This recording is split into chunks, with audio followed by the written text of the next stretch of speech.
লড়াই রুজি রুজি কুমারের দুই কালে আমাদের মনে করেন 100 শতকের জমি 75 শতক জমিতে আমি আখ লাগাচ্ছি। এই আখটা যদি বিক্রি করতে না পারি তাহলে আমার কোনো পথ নাই।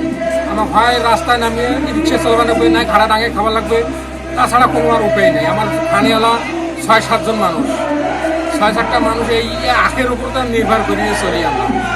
আর সেটা যদি বন্ধও রাখে সরকার তাহলে আমার কোনো পথ নাই, হয় রাস্তাটাকে খাওয়া লাগবে, আর রিক্সা চলে খাওয়া। বন্ধ হয়ে গেলে তো আমার আর কোনোই কিছুই নাই। বন্ধ হয়ে গেলে আমাকে এমনি তো রাস্তায় পড়বে না, আর কোনোই কিছু নেই। এই জন্য একটা জন সরকার দেখে নিলে হয়, তাহলে আমার কত উপকার হয় না।